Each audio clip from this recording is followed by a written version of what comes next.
Good morning and welcome to the Pooja's Physics Planet. This is the first video of the competency based questions for ICSE 2025 March. Right? The first question is, when light enters from air to glass, it bends towards the normal. Naturally, everything will bend towards the normal. Why? Because it is going from rarer to denser. If red, blue and yellow colors are allowed to enter the same glass block at the same angle of incidence, I is same, glass block is same, then for which color the value of I minus R is greater? You have to tell for which it is greater. Now understand two things. Sin R is sin I by mu. That means if mu is different, then R will be, mu is more, then R will be less. For any color, if mu is more, R will be less. Also, one important formula for the whole of the light chapter you should know, mu is inversely proportional to the wavelength. That means lesser the wavelength, more is mu. ठीक है, मेरी भाषा में ये है कि mu और lambda दुश्मन, इनवर्सली प्रोपोर्शनल, और आर और म्यू भी दुश्मन, इनवर्सली प्रोपोर्शनल. तो आर म्यू का दुश्मन और म्यू लैम्डा का दुश्मन. दुश्मन का दुश्मन दोस्त होता है. तो इसका मतलब जिसका लैम्डा ज्यादा उसका आर भी ज्यादा होगा. अब किसका लैम्डा ज्यादा है? रेड का. Red has longest wavelength, so red will have highest R. I सबका सेम है. जिसका आर ज्यादा हो जाएगा बेटा, उसका आई माइनस आर छोटा हो जाएगा. आपको आई माइनस आर ग्रेटर चाहिए. आई सेम है सबका, तो ये माइनस करके ग्रेटर उसका आएगा जिसका आर सबसे छोटा हो. अब सोचिए किसका आर सबसे छोटा है. जिसका लैम्डा सबसे छोटा होगा उसका आर भी सबसे छोटा होगा. याद रखिए, sine R is inversely proportional to mu for I constant, mu is inversely proportional to lambda. तो जिसका आर छोटा उसका लैम्डा छोटा. किसका लैम्डा सबसे कम है? वेवलेंथ सबसे कम किसकी है? ब्लू की. तो ब्लू का लैम्डा कम, ब्लू का आर कम, इसलिए I minus R is greatest for blue, for the ray blue. Question number 2. The assertion, when light passes through a triangular prism, it is observed that for two angles of incidence, the angle of deviation is same. You see this? Light is coming like this, should have gone straight, bends a little, and then again bends away for the two normals that you have. This is I, and अगर इधर से light आएगी तो I2, इधर से light आई तो I1, इधर से लाइट आती है तो I2, किसी भी साइड से आ सकती है. And you know this graph for delta and I, very important graph. So for any particular delta you have I1 and you have I2. So the assertion is true. When light passes through a triangular prism, it is observed that for two angles of incidence, the angle of deviation is same. That is from this side or from this side. That is why it makes two angles of incidence, right?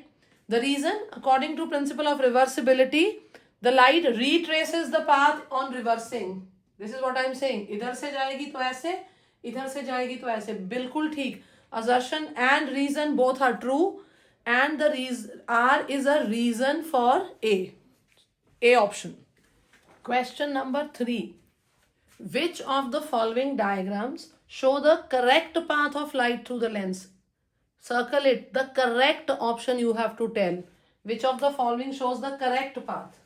Now look at the first one. This is supposed to be a convex lens. Convex lens is converging in air. So this light should have been bent towards the principal axis. This is going away, so this is wrong. Now this is convex again. So it should converge. But please remember, it will meet the focus only when the rays are parallel to principal axis also. If the beam is parallel to itself but not parallel to principal axis, then the rays don't converge at the focus. They converge at the focal plane, somewhere below it, right? So this is also wrong. Concave lens. See, this light should have gone like this, but it is moving away. Very good. This is diverging. This concave is diverging in air. This is the correct option. But I'll check the fourth one also.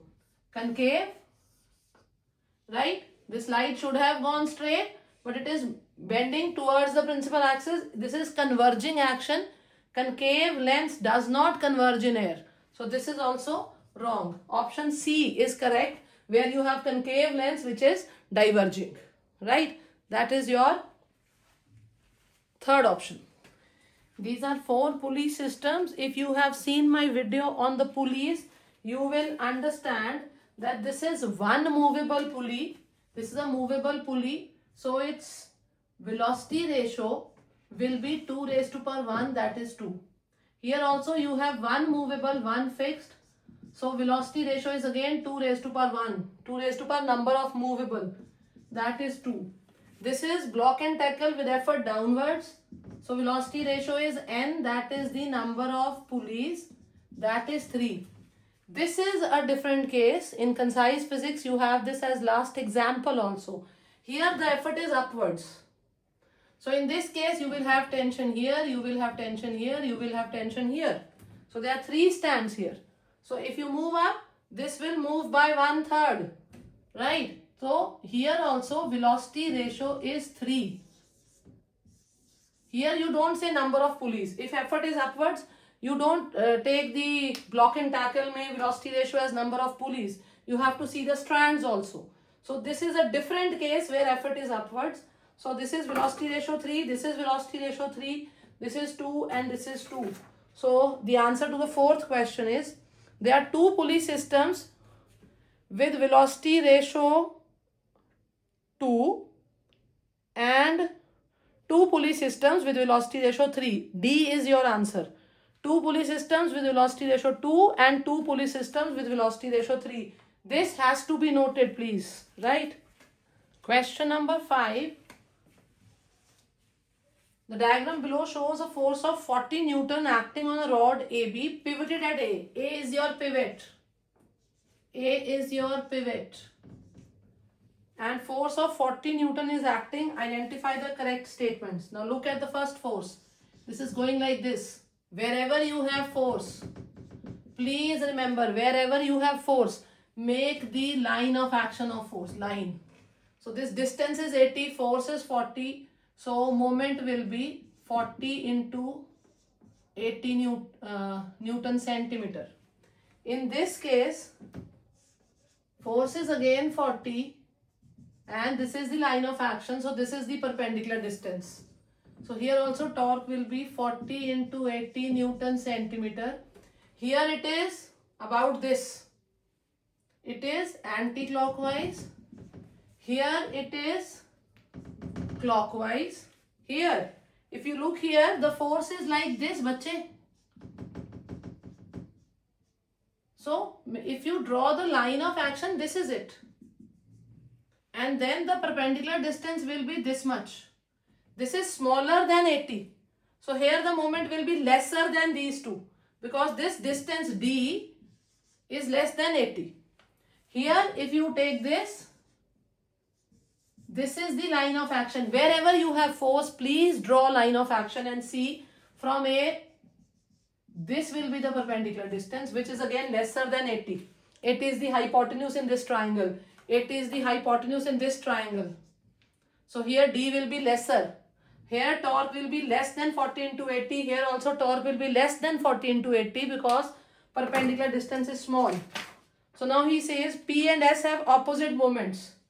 P and S. No. This is anti-clockwise. This is also anti-clockwise. इस चौक के about घूमना है. इसमें भी anti-clockwise है. इसमें भी anti-clockwise है. इसमें भी anti-clockwise है. इसमें clockwise है. ठीक है, तो पहला false. Magnitude of moment of force is maximum in R. No, it cannot be maximum in R because perpendicular distance is less than 80. The magnitude of moment of force is maximum in P and Q. Yes. He is talking about magnitude. It is same in both and it is the maximum possible one. Moment of force in R is negative. No, in R it is anti-clockwise. Anti-clockwise moment is positive. Clockwise movement is negative. This movement is negative. All three are anti-clockwise, they are positive. So the only true statement, identify the correct statement, that is C here. Got it? Question number 6. We have 4 identical cones. Identical in the sense their total height is 12 centimeter. The position of center of gravity is indicated. If you can see, this is here, and then you have a little higher, then you have a little higher, and then you have a little higher. Right? So why is it higher and why is it lower? It's 9, 8, 4, 3. It's 9, 8, 4 and 3. Check out. It's 9, 8, 4 and 3 centimetre. बेटा जितना कोन solid होगा उसका ज्यादा wait नीचे होगा, क्योंकि नीचे से वो ब्रॉड है. तो जितना ज्यादा सॉलिड होगा उतना मास नीचे ज्यादा होगा.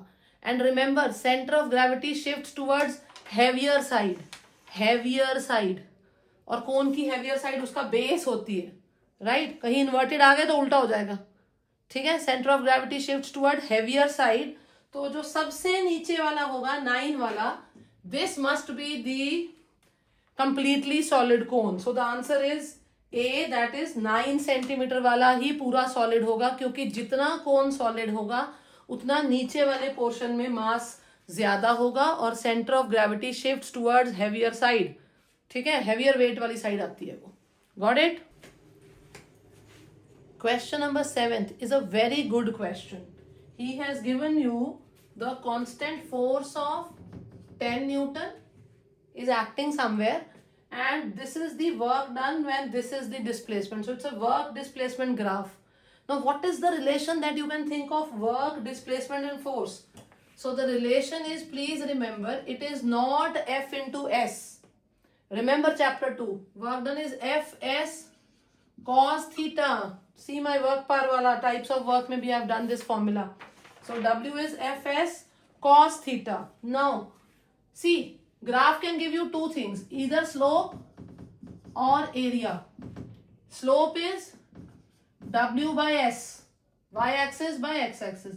Area is W into S, y axis into x axis. Graph दो ही चीजें दे सकता है, स्लोप या एरिया. एरिया होता है y axis into x axis, slope होती है रफली y axis upon x axis. तो W into S तो हमारे किसी काम का नहीं है. तो इस ग्राफ की स्लोप हमें क्या देगी? देखिए, इस ग्राफ की स्लोप हमें देगी W ओवर S, और फिजिक्स में W का ये फॉर्मूला है. तो what is W over S? That is F cos theta. That is F cos theta. Mathematically what is slope? Slope is y axis upon x axis, perpendicular upon base. What is perpendicular? किसी भी point का ले लीजिए, मैं इसका ले रही हूं. What is this perpendicular? That is 200 joule divided by what is this base? 40 meter. This is slope, tan theta, right? And what is slope giving us? W over S. What is W over S? F cos theta. F is 10 Newton into cos theta. So how much is cos theta? 200 joule over 40 into 10 Newton meter. Right? 40 over 10. Right? So what are you getting? You are getting 1 by 2. Joule and Newton meter cancels. So cos theta is half. That means theta is 60 degree. Force is acting at an angle of 0 degree, false. Force is acting at an angle of 45 degree, false. Force is acting at an angle of 60 degree. A very good question. Very good question. Has to be thought about it. Question number 8. We have effort X, mechanical advantage Y, and efficiency as Z respectively. This is with a single movable pulley. Subsequently, after lubricating, you should understand, underline in the question, what is happening after lubricating. The effort is X dash, mechanical advantage is Y dash, efficiency is Z dash. Beta, this is after lubricating. When you lubricate it, you are eliminating or at least decreasing friction. So what will happen? You will have to apply less effort. Effort कम हो जाएगी. Mechanical advantage बढ़ जाएगी क्योंकि mechanical advantage होता है load upon effort. Lubrication करके oiling करके आप एफर्ट कम कर दोगे. एफर्ट कम हो गई तो मैकेनिकल एडवांटेज इंक्रीज हो जाएगा और अगर मैकेनिकल एडवांटेज इंक्रीज हो गया तो एफिशिएंसी भी इंक्रीज हो जाएगी. Are you getting it? After lubricating is the question. So please check. He's saying x dash is greater than x. False. Y dash is less than. False. Z dash is greater than Z. C is the correct answer. When you lubricate, you are eliminating or decreasing friction. So effort decreases, mechanical advantage increases. Hence, efficiency also increases.